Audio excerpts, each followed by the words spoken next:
Bismillah. Assalamualaikum warahmatullahi wabarakatuh. Alhamdulillah alladzi bi ni'matihi tatimmus shalihat. Allahumma shalli wa sallim ala Muhammadin wa ala alihi wa ashabi ajma'in wa man tabi'ahum bi ihsanin ila yaumiddin. Wa salama tasliman katsira wa ba'du. Pemirsa Akhyar TV dimanapun berada, pada pertemuan saat ini insyaallah kita akan mengkaji salah satu buku kami yang berjudul Masuk Surga Bersama Keluarga. Mengawali pertemuan kita saat ini,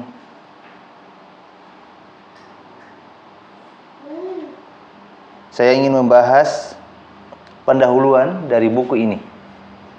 Dan di pendahuluan ini kita akan mengetahui arti dari judul Masuk Surga Bersama Keluarga. Karena ada sebagian di antara kaum muslimin yang masih ragu adanya kesempatan bisa masuk surga bersama keluarga.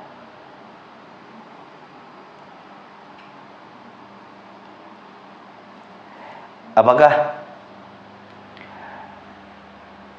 di antara kita ada yang tidak ingin masuk surga? Saya berharap pada Allah semoga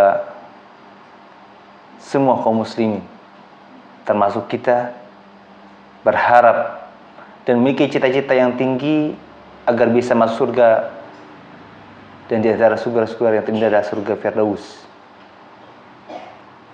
Sebagaimana perintah Nabi SAW, kalau kita ingin meminta surga, maka mintalah surga Firdaus.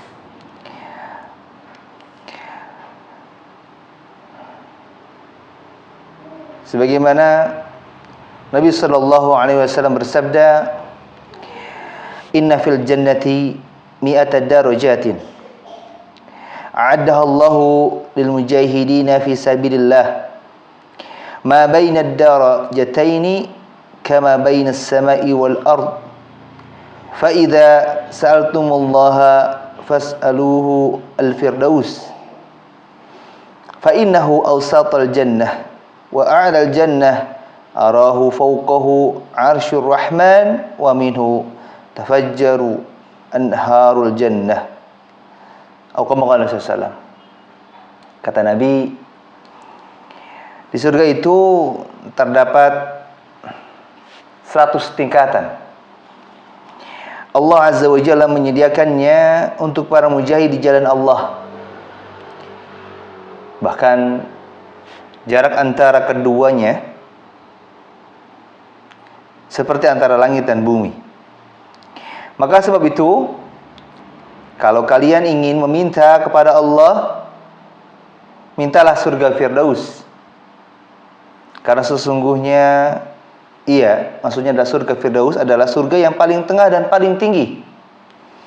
Di atasnya ada arsy Sang Maha Pengasih, yaitu arsy-Nya Allah Azza wa Jalla. Dan darinya sumber sungai-sungai surga. Hadis ini sahih riwayat Imam Bukhari, nomor hadis 2790. Berdasarkan hadis ini, maka tidak ada pilihan lain bagi seorang muslim ketika dia ingin memiliki cita-cita tertinggi, cita-cita yang sangat indah, maka mintalah surga. Dan kalau kita minta surga, mintalah surga Firdaus. Dengan berbagai macam keutamaan surga, semuanya bahkan mengenakan penghuni surga, akan membuat nyaman penghuni surga.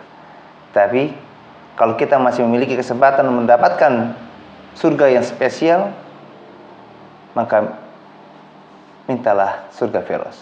Sebagaimana semua gadget itu berfungsi, dan fungsi setiap spesifikasinya akan bermanfaat dan berguna bagi para penggunanya, termasuk kita. Tapi kenapa di antara kita masih banyak yang memilih gadget yang mahal, yang harganya 10 juta, 20 juta, bahkan 30 juta. Di antara tujuannya adalah mencari yang spesial. Karena semakin mahal, semakin spesial suatu benda, maka memiliki nilai yang tidak dimiliki oleh benda lainnya yang bahkan yang nilainya lebih murah atau lebih rendah. Maka ketika semua surga memiliki keutamaan yang Allah berikan, mendapatkan kenikmatan yang sangat banyak yang tidak kita dapatkan di dunia, maka tentu surga Firdaus memiliki sesuatu yang tidak dimiliki oleh tingkatan surga yang lainnya. Pertanyaan sederhana. Ketika dari hadis tadi kita mengetahui bahwa Allah Azza wa Jalla menciptakan surga ini bertingkat-tingkat. Ada yang mengatakan 100 tingkatan, ada yang mengatakan 8 tingkatan. Maka pertanyaannya, kenapa Allah Azza wa Jalla menciptakan surga dengan bertingkat-tingkat? Kenapa Allah tidak menciptakan surga di satu tingkatan saja? Atau mungkin 2? Supaya tidak membuat bingung kaum muslimin, tidak membuat ragu, tidak membuat keder. Kalau bahasa Sunda itu keder para hambanya. Biar fokus. Satu saja sudah. Di antara alasannya, kenapa Allah menciptakan surga bertingkat-tingkat?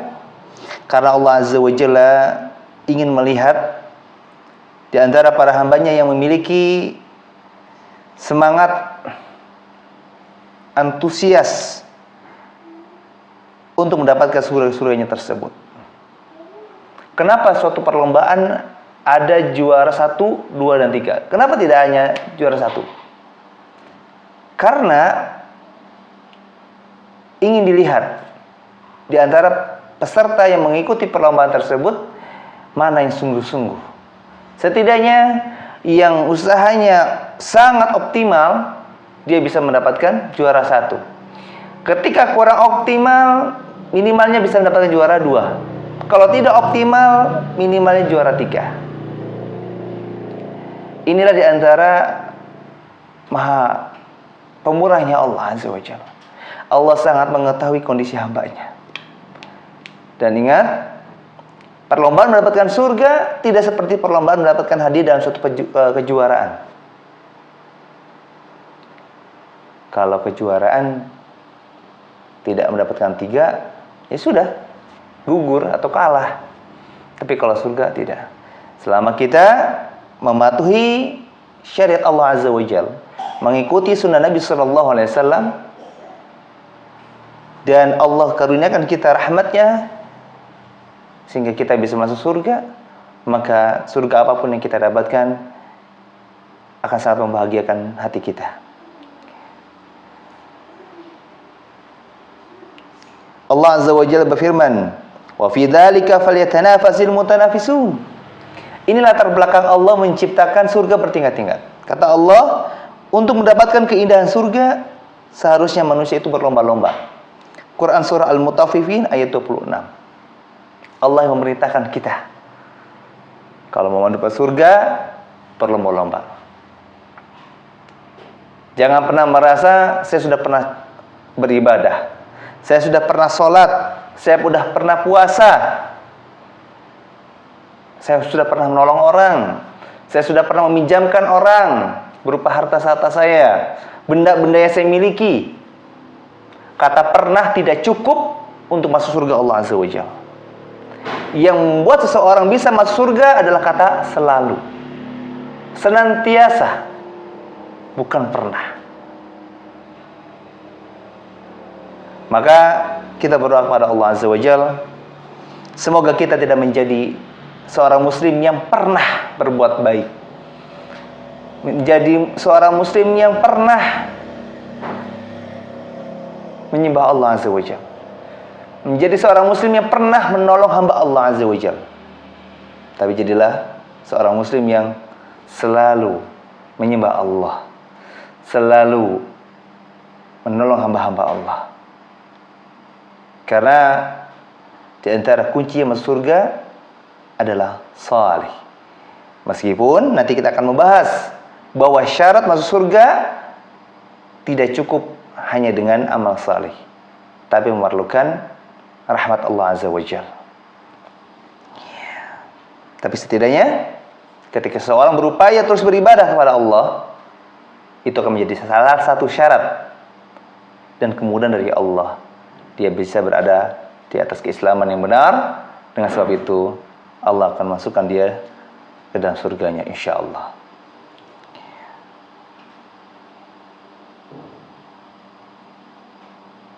Firman Allah tadi, Quran surah Al-Mutaffifin ayat 26. Setiap hamba Allah memiliki amalan yang tidak akan sama. Dan perbedaan amalan ibadat yang dilakukan oleh para hamba yang akan menentukan tingkatan surga yang akan didapatkan oleh seorang hamba di akhirat. Inilah adilnya Allah. Allah memiliki penglihatan yang tidak sama seperti makhluknya. Allah melihat para hambanya ini memiliki keutamaan yang beragam, keahlian yang beragam, spesifikasi kemampuan yang beragam. Maka kalau Allah tidak menciptakan surga bertingkat-tingkat, Allah tidak adil. Kalau ada orang yang bisa masuk dengan hartanya, karena hartanya ini diberikan kepada seorang hamba oleh Allah, lalu hamba tersebut bisa beramal dengan harta yang Allah berikan, lalu hamba tersebut bisa masuk surga karena sebab harta yang digunakan di jalan Allah. Lalu bagaimana dengan hamba yang lain yang tidak memiliki harta? Sebagaimana di antara hadis Imam Muslim, orang-orang muhajir, mereka ngeluh kepada Nabi sallallahu alaihi wasallam. Wahai Nabi, kami ini iri kepada orang-orang Ansar. Ketika kami berpuasa, mereka bisa berpuasa. Ketika kami sholat, mereka juga bisa sholat. Tapi ketika mereka bersedekah dengan hartanya, beribadah kepada Allah dengan hartanya, kami tidak bisa. Kalau saja Allah tidak adil, tidak menciptakan surga bertingkat-tingkat, sungguh orang-orang muhajir rugi. Tidak memiliki kesempatan masuk surga karena kalah saing dengan amalnya orang-orang Ansar, yang mereka bisa beribadah dengan harta, dengan tenaga, dengan waktu. Sedangkan orang Ansar hanya bisa beribadah dengan tenaga dan waktu, dan tidak bisa beribadah dengan harta karena mereka tidak punya.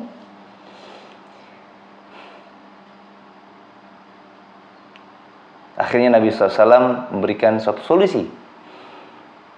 Ada satu kalimat yang kalau kalian baca, amal kalian bisa mengungguli amalnya orang-orang Ansar.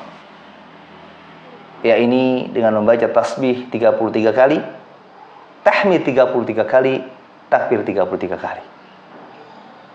Akhirnya orang-orang muhajir mengamalkan amalan tersebut agar mereka bisa menyaingi amalan-amalan orang-orang Ansar. Tapi subhanallah, mereka ini orang-orang yang sangat cepat mengamalkan perintah Allah, mengamalkan sunnah Nabi SAW.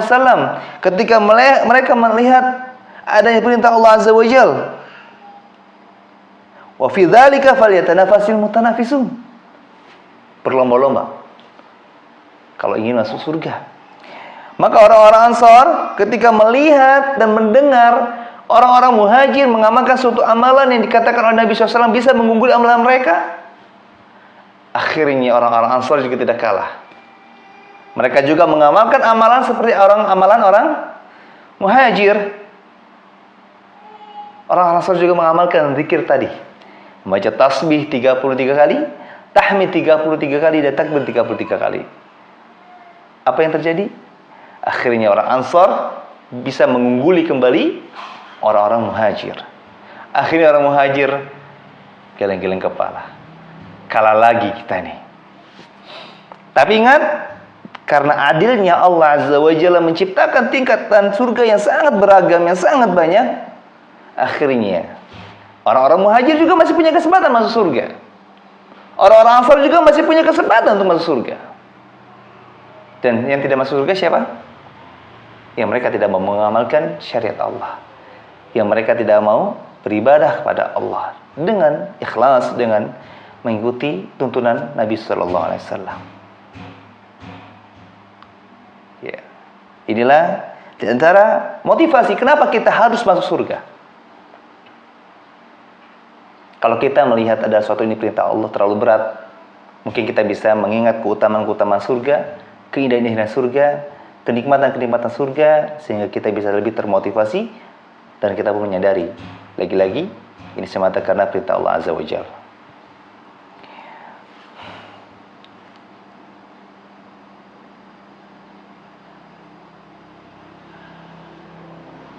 Sekali lagi, kalau kita ingin meminta surga, mintalah surga Firdaus.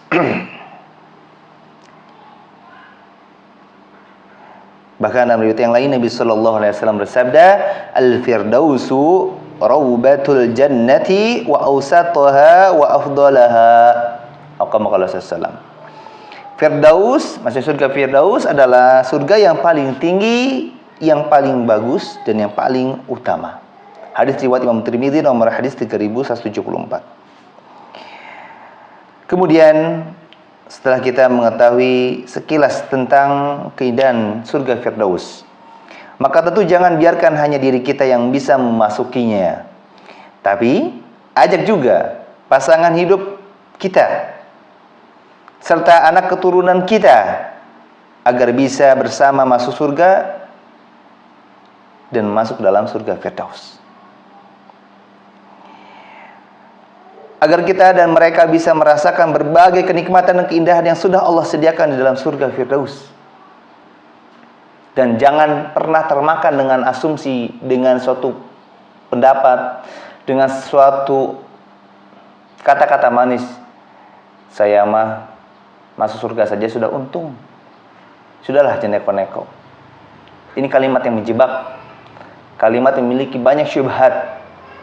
Kalau begitu, kalian harus berpikir, saya mah punya rumah juga sudah untung, gak usah bagus-bagus. Kira-kira orang-orang yang mengatakan bebas masuk surga mana saja, yang penting masuk surga, kira-kira lihat rumahnya, bagus atau tidak? Kalau bagus, berarti ada yang salah dalam pikirannya. Otaknya harus direset. Ada yang salah dalam mindset hidupnya. Terkadang kalau untuk dunia yang spesial, yang VVIP, tapi untuk surga salah kadarnya aja. La haula wala quwwata illa billah. Semoga kita tidak termasuk orang yang memiliki pola pikir yang sesat semacam itu.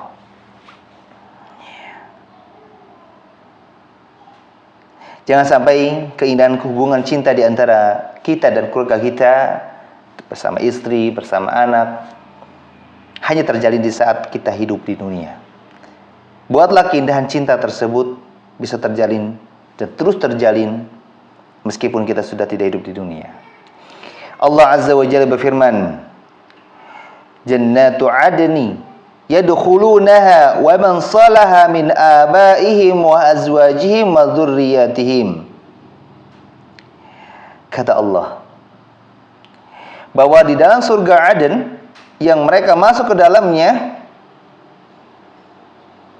bersama orang-orang salih dari orang tuanya, pasangannya dan anak keturunannya.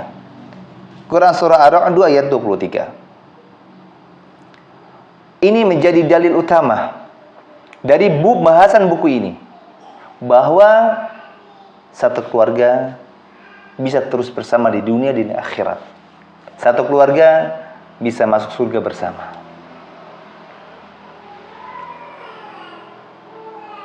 Di antara keindahan dunia adalah kita bisa memiliki pasangan hidup yang salih. Seorang laki-laki bisa mendapatkan wanita yang salihah, seorang wanita salihah bisa mendapatkan laki-laki yang salih. Dan tidak hanya itu. Di antara keduanya yang salih bisa menurunkan atau bisa memiliki keturunan yang salih. Tidak hanya itu. Mereka juga bisa memiliki orang tua yang salih, yang mereka memiliki ilmu, dengan ilmu ini mereka beramal. Keindahan seseorang yang jalan-jalan menggunakan mobil indah, mobil mewah, akan kalah dengan keindahan pasangan hidup seseorang yang berjalan menuju majelis ilmu, menuju masjid dengan motor yang mungkin zaman dulu. atau mobil zaman dulu. Karena effort seseorang memiliki harta, dengan dia mengerahkan hartanya untuk membeli sesuatu yang dibutuhkan dengan nilai yang sangat besar, sangat sayang kalau penggunaannya hanya sekedar untuk senang-senang, untuk santai-santai. Effortnya tidak sesuai dengan value.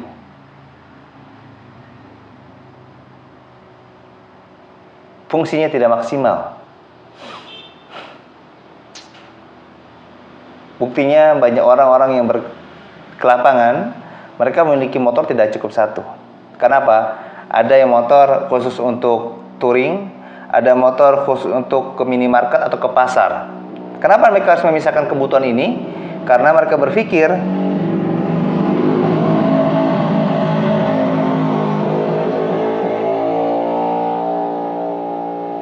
kalau mereka menggunakan motor-motor spek tinggi atau dengan cc tinggi yang kebutuhannya untuk touring dipakai untuk ke pasar atau untuk ke minimarket, maka sayang-sayang olinya, bensinnya. Mereka pikir itu.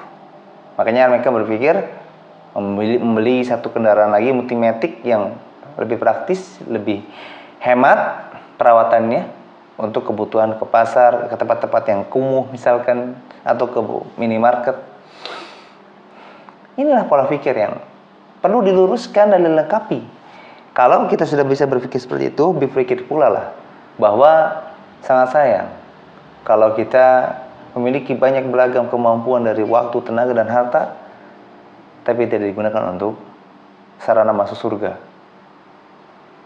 Kalau kita memiliki kesempatan dari Allah Azza wa Jalla yang tidak diberikan kepada hambanya yang lain, gunakanlah kesempatan ini untuk meraih surga Firdaus. Jadi kalau ada yang bertanya, apakah mungkin seseorang bisa masuk surga bersama keluarga? Jawabnya, mungkin. Dan ini buktinya. Dalil tadi surat Ar-Ra'd ayat 23 menjadi bukti bahwa satu rumah tangga, keluarga dari orang tua, pasangan hidup dan keturunan bisa bersama-sama masuk ke dalam surga dengan syarat menjadi salih. Karena Allah menyatakan surga Aden ini yang mereka masuk ke dalamnya bersama-sama dengan orang-orang yang salih. Syaratnya salih. Yang kedua, dari kalangan orang tua, pasangan hidup ataupun keturunan. Sekali lagi, saya ingin bertanya, apakah tidak indah ketika kita bisa terus bercanda, berbahagia bersama keluarga di dunia dan di surga? Semoga kita berpikir hal tersebut merupakan pemandangan yang indah.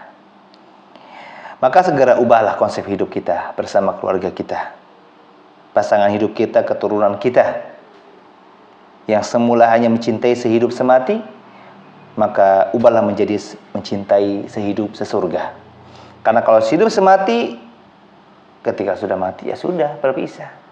Tapi kalau sehidup sesurga, ketika hidup bisa bersama, ketika sudah wafat di surga juga bisa bersama insya-Allah.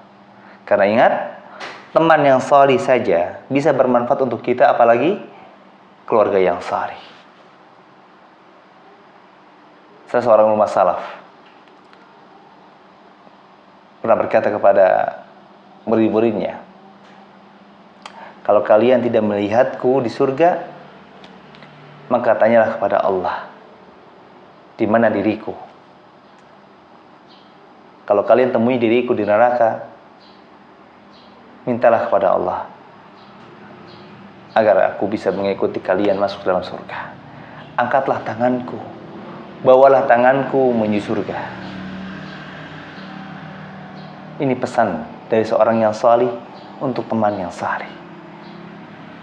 Sekali lagi, tidak ada jaminan seseorang bisa masuk surga, tapi ada suatu peluang untuk seseorang bisa masuk surga. Dengan salih, dengan takwaan, itu menjadi sarana Allah berikan rahmatnya untuk kita sehingga kita bisa masuk dalam surganya. Dan semoga Allah Azza wa Jalla memasukkan kita ke dalam surga Firdausnya. Amin. Dan Imam Ibnu Hajar rahimahullah menjelaskan tentang makna salih. Al-qa'imu bima yajibu alaihi min hukukillah wa hukuki ibadih wa tatafawuti darajatih. Kata Imam Ibnu Hajar, beliau menjelaskan makna dari salih, karena ini satu kata yang sering didengar oleh kita tapi kita tidak tahu maknanya yang benar. Kata Ibnu Hajar, yaitu orang yang menjalankan kewajiban terhadap Allah, kewajiban terhadap sesama hamba Allah, yakni sesama makhluk, dan kedudukan salih juga bertingkat-tingkat. Kitab Fathul Bari jilid 2 halaman 314. Jadi makna salih yang lebih ringkas adalah seseorang menjalankan kewajiban kepada Allah, dan dia juga menjalankan kewajiban sesama makhluk Allah, sesama manusia. Fokus kepada kewajibannya kepada Allah, menjalankan kewajiban dia kepada hamba-hamba Allah. Dan dari effort seseorang beribadah kepada Allah dan bermuamalah dengan manusia, itu menunjukkan berbedanya kesalihan. Tingkat kesalihan beragam, sebagaimana tingkat surga beragam. Ketika seseorang memiliki tingkat kesalihan beragam, maka sangat memungkinkan masuk surga juga beragam. Ada kalanya seorang masuk tingkat surga yang atas, yang tengah, yang bawah, yang ke-95, yang ke-87, dan seterusnya. Makanya ketika kita ingin mendapatkan peringkat 1 dalam akademi, teruslah belajar. Gunakan saat manusia waktunya tidur untuk belajar. Saatnya mereka bermain untuk belajar. Insya Allah, usaha tersebut akan menjadi sebab kita akan mendapatkan ilmu. Dengan ilmu ini kita bisa menjawab soal-soal ujian. Dengan sebab itu kita bisa mendapatkan peringkat 1. Gunakanlah waktu-waktu di saat manusia tertidur untuk beribadah, di saat manusia bermalas-malasan untuk beribadah, di saat orang sekitar kita pelit, kita untuk berderma. Ketika mereka memikirkan diri sendiri, kita memikirkan orang lain. Ketika seseorang bisa beribadah di saat sehat, itu sudah wajar. Tapi ketika seseorang bisa beribadah ketika sakit, ini sangat di luar kewajaran. Ketika seseorang bisa bersedekah dengan hartanya di saat punya harta, itu wajar. Tapi ketika seseorang bisa bersedekah dalam kondisi tidak punya harta yang cukup, atau sisa dari kebutuhannya yang tidak besar, inilah sesuatu yang tidak wajar. Maksudnya di luar kewajaran, dan ini sesuatu yang spesial. Kata Umar bin Khattab radhiyallahu anhu, memaafkan yang paling utama adalah ketika kita benar. Bersedekah yang utama adalah ketika kita sedang keterbatasan. Karena itu di kondisi-kondisi yang tidak memungkinkan seseorang melakukan amalan. Tapi kalau dia bisa beramal dari kondisi tersebut, ini suatu upaya yang sangat dahsyat yang patut Allah apresiasi.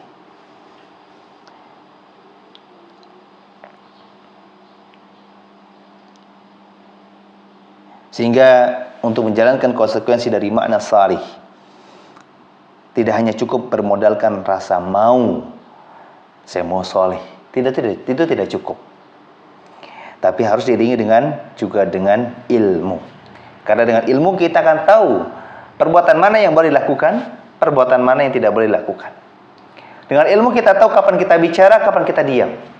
Dengan ilmu kita tahu kapan kita bersabar. Dengan ilmu kita tahu kapan kita jujur.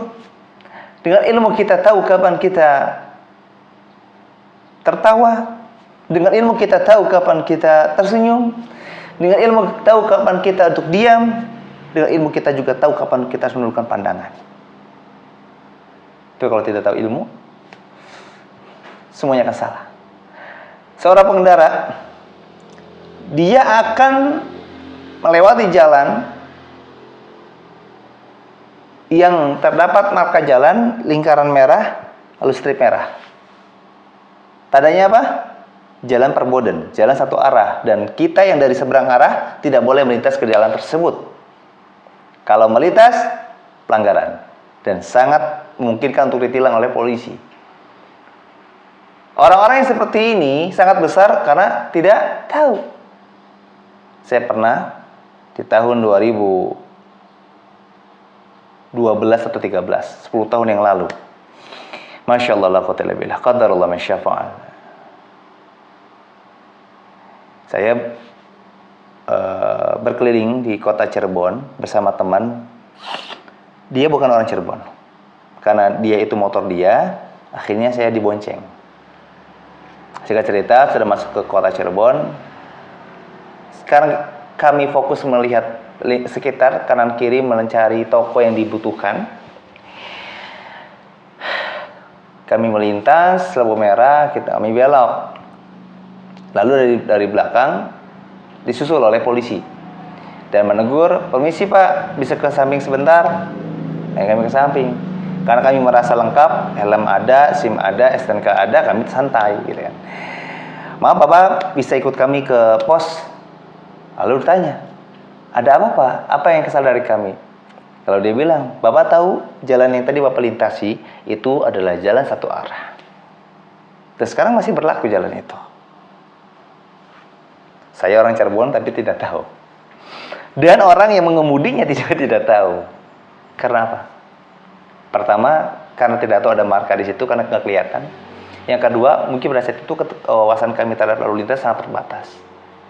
Coba, kalau kasusnya dibalik, kami tahu, kami lihat ada marka itu, dan kami paham marka itu tandanya nggak boleh melintas ke situ.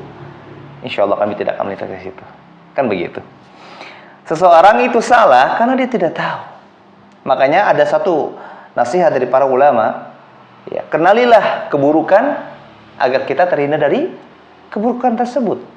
Bukan untuk mengakukannya. Kenalilah suatu kewajiban untuk kita lakukan, bukan untuk kita tinggalkan. Karena banyak orang yang masuk ke dalam keburukan karena tidak mengenal keburukan tersebut. Banyak orang yang meninggalkan kewajiban karena tidak mengenal kewajiban tersebut. Maka sebab itu, dengan salih yang kita lakukan dengan ilmu, insya Allah bisa menjadi sebab kita, istri kita, anak keturunan kita, dan orang tua kita akan bisa masuk dalam surga bersama-sama.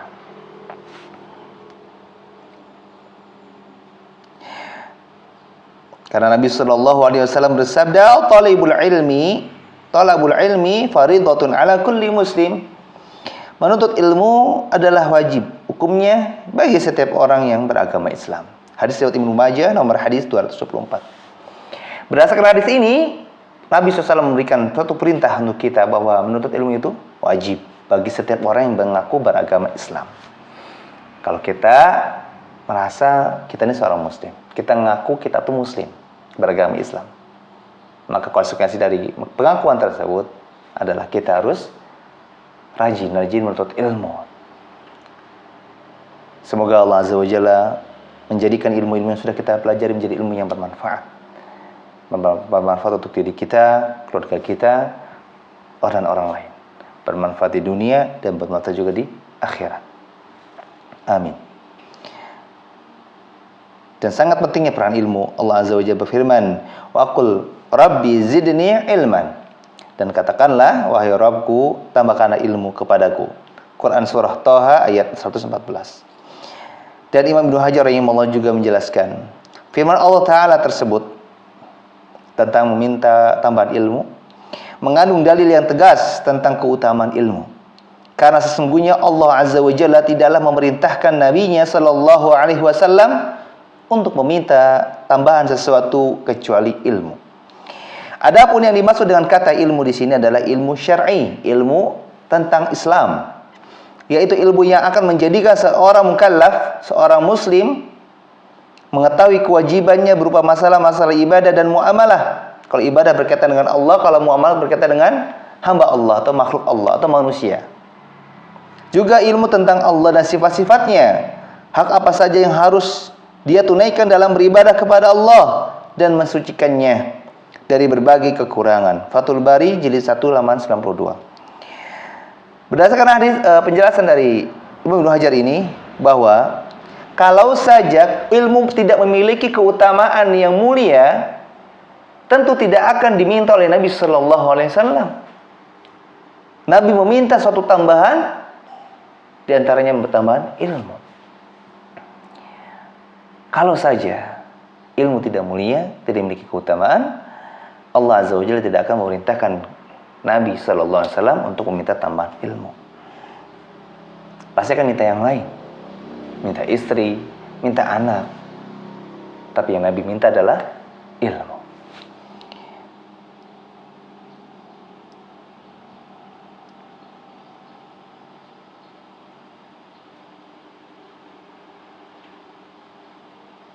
Dan ilmu yang disebut-sebut dalam berbagai macam ayat, hadis, termasuk perkataan para ulama, maksudnya adalah ilmu syar'i, ilmu tentang agama Islam. Karena memang ilmu dunia itu ada keutamaannya, tapi tidak sebanyak ilmu tentang agama, tentang syariat. Maka kalau sesuatu itu memiliki suatu posisi yang penting, maka fokus kita harus lebih besar kepada sesuatu yang lebih penting. Kalau sesuatu itu tidak terlalu penting, maka sewajarnya aja. Seseorang dia memiliki pekerjaan dengan sampingan. Kira-kira kerjaan utama dengan kerjaan sampingan mana yang akan didahulukan? Kerjaan utamanya. Sampingan itu dilakukan kalau sedang tidak mengerjakan kerjaan utama. Sehingga tujuan kita untuk beribadah kepada Allah itu butuh ilmu. Dan ilmu tidak akan bisa didapatkan kecuali dengan belajar. Dan belajar tidak akan bisa dilakukan kecuali dengan kesungguhan. InsyaAllah penjelasan selanjutnya akan kita kaji bersama di pertemuan selanjutnya. Semoga Allah Azza wa Jalla menjadikan kita di antara sebab kita dan keluarga kita bisa masuk surga bersama keluarga di surga Firdaus. Dan semoga Allah Azza wa Jalla menjadikan keindahan kebersamaan kita bersama keluarga bisa terus terjalin di dunia dan di akhirat. Subhanakallahumma bihamdika asyhadu an la ilaha illa anta astaghfiruka wa atubu ilaik. Assalamualaikum warahmatullahi wabarakatuh.